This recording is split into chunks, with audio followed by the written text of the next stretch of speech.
Bonjour et bon dimanche à tous les membres de la famille Enovita.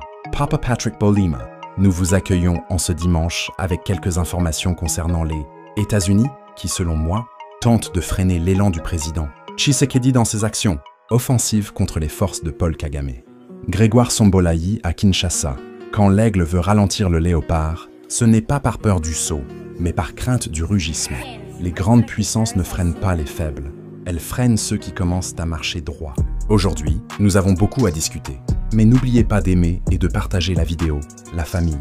Vous vous rappelez que, 2 semaines avant la suppression de Novita 1, nous vous avions encouragé à commencer à mettre des pouces levés sur les vidéos, car une vidéo avec plus de « j'aime » est protégée lorsque nous faisons face au signalement. Denmi Tutsi, Sosten Kazanzu à Kinshasa, un pouce levé, c'est une machette numérique contre la censure. Dans la guerre de l'information, chaque clic est un bouclier. De nombreuses personnes regardent sans aimer, alors que c'est un geste simple et sans frais à payer. Alors aimez, sinon nous risquons de perdre à nouveau cette chaîne en cas des signalements. Regarder sans aimer, c'est comme applaudir sans bruit. Ça ne protège rien. Le silence numérique est une complicité involontaire quand l'ennemi signale avec rage. Monsieur Willy-Claude Mpandamadi à Goma. Avant de vous parler du mauvais jeu, nous devons commencer par savoir ceci. Il est temps de briser les illusions diplomatiques et les récits enjolivés.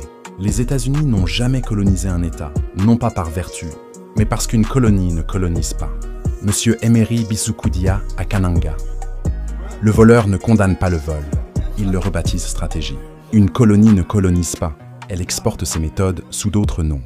L'Amérique elle-même était née d'un acte colonial, arraché aux peuples autochtones, bâti sur l'exploitation et l'exclusion.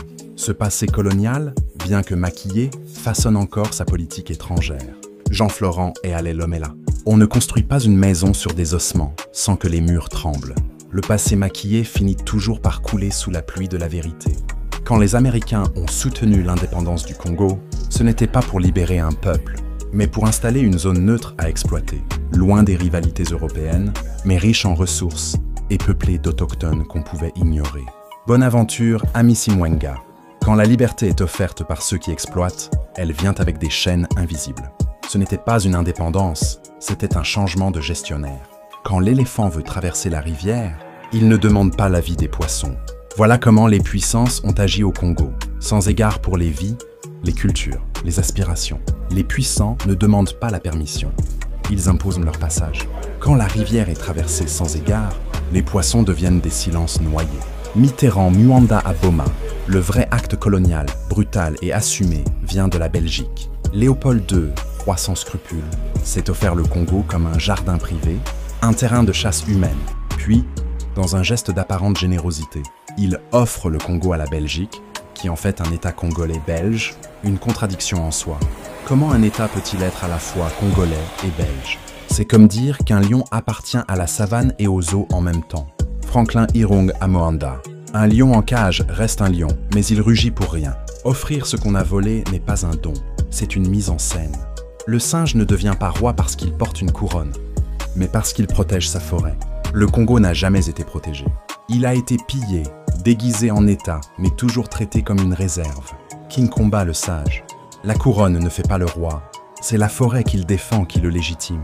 Un État pillé n'est pas un État, c'est un entrepôt sous surveillance étrangère. Ces pratiques coloniales ne sont pas mortes, elles ont muté. Aujourd'hui encore, les puissances étrangères gèrent les problèmes du Congo comme si ce sont des animaux qui y vivaient, comme si les Congolais n'avaient ni voix, ni vision, ni valeur. On parle du Congo dans les chancelleries comme d'un cas, jamais. On le surveille, on le conseille, on le punit, mais on ne le respecte pas. Marouai Paulin. Quand on parle de toi sans t'écouter, c'est qu'on te considère comme un objet. Le colonialisme moderne ne porte plus de fouet, il porte des rapports et des réunions. Il est temps que le Congo rugisse, non pas pour faire peur, mais pour se faire entendre. Le rugissement du lion ne cherche pas la peur, il réclame le respect. Quand le Congo parle avec sa voix, même les sourds diplomates tendent l'oreille. Paul Kagame, président du Rwanda, ne respectera le Congolais que lorsque les Congolais décideront de lui remettre à sa place. Le respect ne se quémande pas, il se construit. Tant que le Congo reste divisé, infiltré, manipulé, il sera vu comme une proie. Mais le jour où ses fils et filles se lèveront, unis, stratèges, incorruptibles ce jour-là, même les prédateurs changeront de trajectoire. Madame Bernadette Tidy. Le respect ne tombe pas du ciel, il se forge dans le feu de la cohésion. Quand les aigles volent ensemble, même les vautours changent de route. Papa Francis Mulawai à Kinshasa. Le serpent évite le feu, pas parce qu'il a peur, mais parce qu'il sait qu'il y perdra sa peau.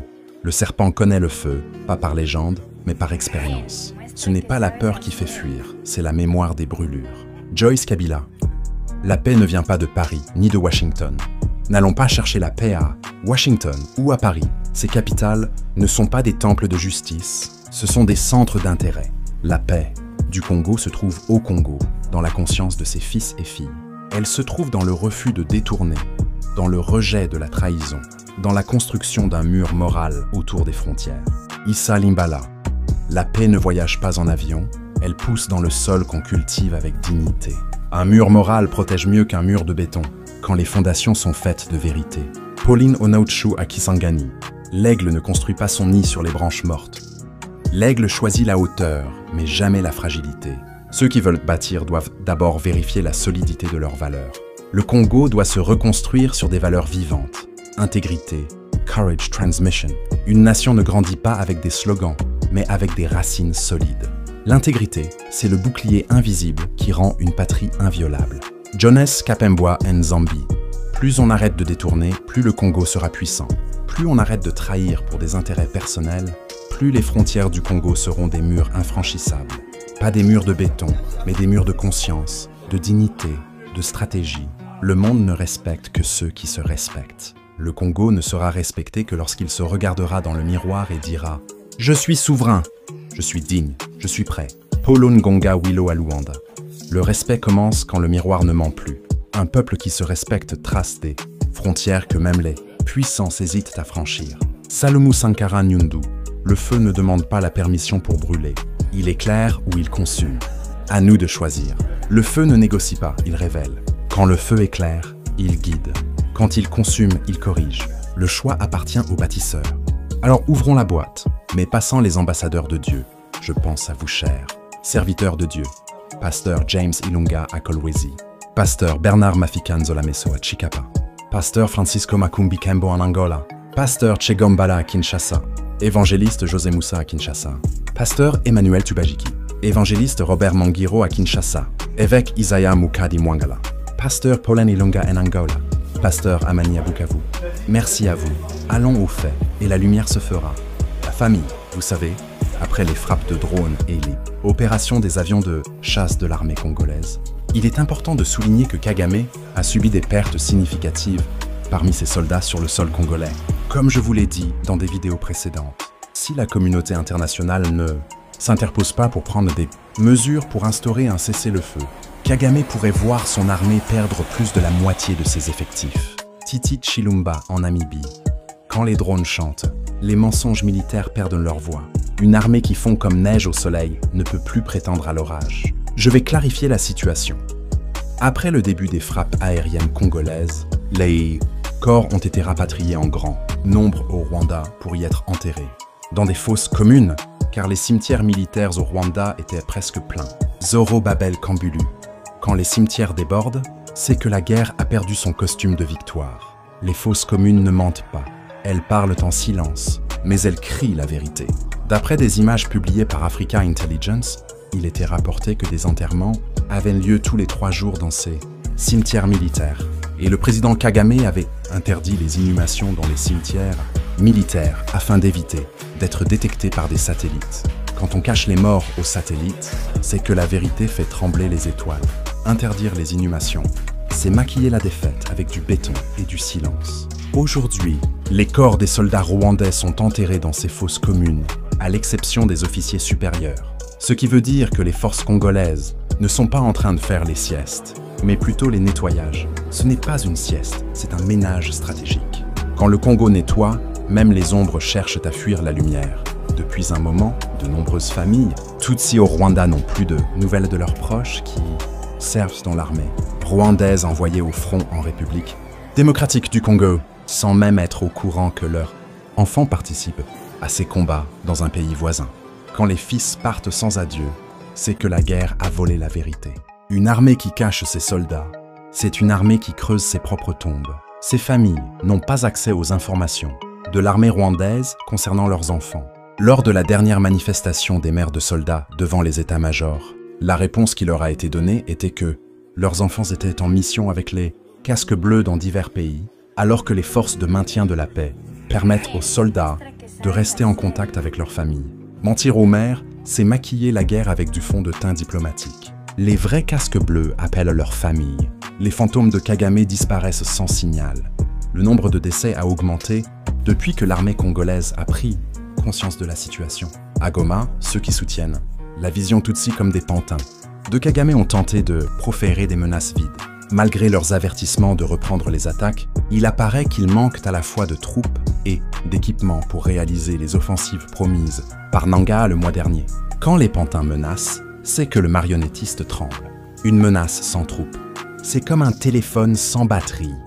Ça sonne, mais ça ne frappe pas. Cette rébellion espérait s'appuyer sur des civils et des militaires congolais qu'ils ont tenté de retourner contre leur propre pays.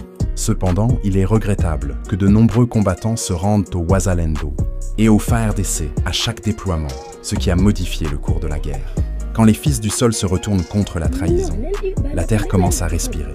Se rendre au Wazalendo, c'est choisir la patrie plutôt que la paix du mensonge. Donc, pour rétablir un équilibre sur le front, Kagame doit à nouveau envoyer des Tutsis sur les lignes de front, tout en continuant à recevoir des cercueils en colis express. Quand les cercueils arrivent plus vite que les renforts, c'est que la guerre a changé de camp. Envoyer les mêmes au front, c'est rejouer une défaite avec des visages différents. La question est de savoir comment continuer à envoyer des Tutsis au combat au Congo alors qu'ils représentent une minorité. C'est là que se situe le problème. Soit il conserve les effectifs pour protéger les territoires rwandais et son pouvoir, soit il envoie d'autres au front au Congo tout en se préparant à recevoir d'autres cercueils, car les Wazalendo sont en train de réécrire l'histoire. Quand l'histoire est réécrite par ceux qu'on voulait effacer, les puissants perdent leur plume. Chaque cercueil est une virgule dans le récit des Wazalendo, et la fin s'annonce sans point d'interrogation. Donc, tout ce qui restait comme option pour les pantins, ce sont les pourparlers de Doha et Washington, pour essayer de voir s'ils peuvent obtenir ce qu'ils ont toujours demandé dans chaque aventure, le mixage et le brassage ainsi que les intégrations dans les affaires politiques au Congo. Quand le terrain échoue, les traîtres sortent les cartes diplomatiques. Le mixage est devenu une porte fermée et le Congo a changé la serrure. Mais le problème est que nous ne sommes plus à l'époque des 18 ans de pouvoir d'un Tutsi qui facilitait les infiltrations en intégrant même des groupes armés Tutsi ayant 45 combattants dans leur rang dans l'armée congolaise et dans la politique. Maintenant, c'est le monsieur non qui dirige le Congo. Et le brassage et le mixage, c'est une ligne rouge pour Tshisekedi. Et ça complique tout. Le Congo d'aujourd'hui ne se laisse plus infiltrer par des sourires diplomatiques. Le monsieur non ne négocie pas avec les fantômes du passé. Il trace des lignes que même les serpents ne franchissent. Cependant, étant donné que Kagame ne peut plus maîtriser la situation actuelle qui le dépasse, il appartient désormais aux États de s'impliquer pour l'aider à instaurer un cessez-le-feu et à réorganiser ses forces. Quand le vent devient tempête, même le sorcier cherche un parapluie. Celui qui ne maîtrise plus sa machette finit par couper ses propres pieds. Personnellement, j'avais l'espoir qu'avec Donald Trump, qui n'était pas impliqué dans des affaires douteuses, surtout en ce qui concerne l'Afrique, le Congo pourrait enfin retrouver la paix. Mais comme le dit le proverbe, un serpent ne change pas, son venin reste le même. Le serpent peut changer de peau, mais pas de poison. Changer de masque ne change pas le visage. Les États-Unis semblaient simplement changer de façade, et le Congo a réalisé que le venin du serpent était toujours présent, car Donald Trump et son envoyé spécial pour la région des Grands Lacs ont modifié leur approche, en disant « La situation au Congo ne peut être résolue sans prendre en compte les conflits internes. » Et ça joue aux avantages des Tutsis. Quand on veut noyer le poisson, on parle de la rivière. Celui qui détourne le regard du voleur pour accuser la serrure est complice du cambriolage. Le Congo n'a jamais véritablement eu de conflits internes. Ce sont plutôt les citoyens rwandais qui ont apporté les véritables problèmes du Congo. Quand l'ennemi entre par la fenêtre, ce n'est pas la porte qu'il faut accuser. Le feu ne vient pas toujours de l'intérieur. Parfois, c'est l'étincelle du voisin qui brûle la case. Les rapports des Nations Unies concernant la présence des forces rwandaises au Congo le démontrent clairement. Il est donc impératif d'exiger le retrait immédiat des troupes rwandaises avant d'aborder les questions internes qui concernent les Congolais du Congo. Quand le rapport est clair, c'est la volonté qui devient floue.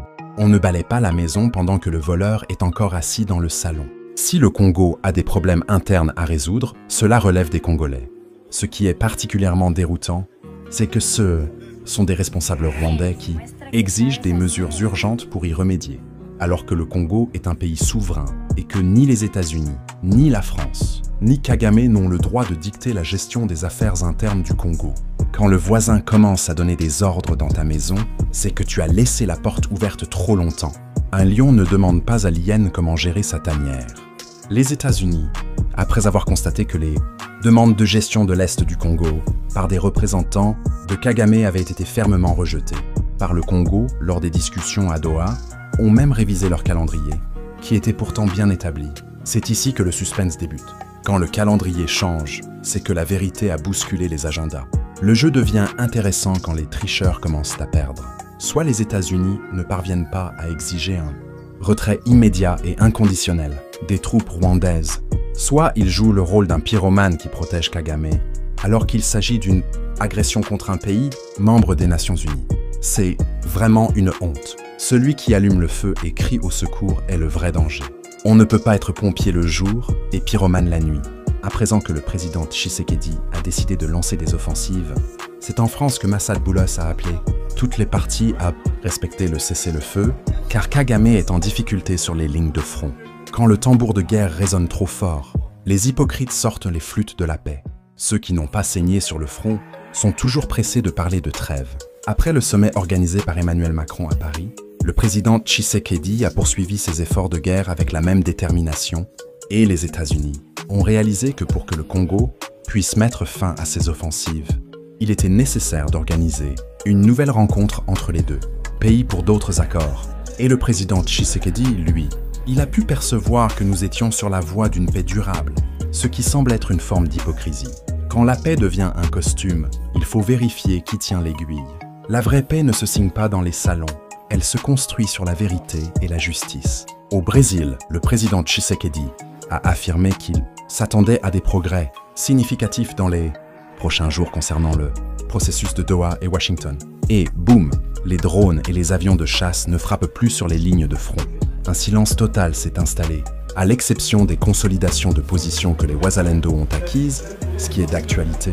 Quand le tambour s'arrête, le serpent sort de son trou. Le silence dans la forêt n'est pas toujours la paix, parfois c'est l'embuscade qui respire. Monsieur le Président, vous avez pris un élan considérable qui aurait conduit à la récupération de Goma et Bukavu, car les troupes congolaises se rapprochaient chaque jour davantage de ces grandes villes. Cependant, il est important de noter que les Américains vont donner à Kagame l'opportunité de renforcer ses forces en recrutant des combattants pour le front si vous cessez de lui tabasser. Quand tu cours derrière l'ennemi et que tu t'arrêtes, ne sois pas surpris s'il revient avec des renforts. Celui qui donne du temps à l'adversaire lui donne aussi des munitions. En effet, le processus relancé par les Américains pourrait prendre encore plusieurs mois, ce qui ne serait pas en faveur du Congo, mais plutôt pour permettre à Kagame de reprendre le contrôle. Quand le calendrier traîne, le voleur organise son retour. Les longues négociations sont souvent les béquilles des faibles qui veulent redevenir forts. Le mieux à faire, c'est de remettre les drones et les avions en activité à chaque mouvement Tutsi sur les collines et les forêts. Ne soyez pas dupes, cher président, les Congolais ont besoin de se battre.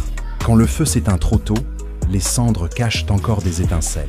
Un peuple qui ne se bat pas pour sa terre finira par louer sa dignité. La fin des formations que l'armée a annoncées a créé la peur du côté rwandais et le mieux à faire était de ne pas lâcher prise, mais de continuer la guerre. Kagame voulait la guerre. Maintenant qu'il est dépassé par les événements, il cherche maintenant le secours. Celui qui a allumé le feu ne doit pas pleurer quand la fumée l'étouffe. Quand l'ennemi tremble, c'est le moment de viser, pas de discuter. Président, les patins de Kagame ne quitteront pas les zones occupées en suivant votre plan de les intégrer dans la société comme de simples citoyens. Jamais. Kagame ne fonctionne pas comme ça. On ne transforme pas un loup en berger avec un discours. Celui qui est entré par la force ne sortira pas par la politesse. Pour que ces gens puissent quitter là où ils se trouvent, c'est le brassage et le mixage qu'ils entendent. Alors que c'est votre ligne rouge et celle de tous les Congolais. Le brassage, c'est l'appel des infiltrés. Le mixage, c'est la porte dérobée des traîtres. Quand le peuple dit non, même les diplomates doivent apprendre à se taire. Donc, continuer les offensives, c'est la seule solution dans cette situation actuelle. Le Congo n'a jamais eu d'amis dans ce monde.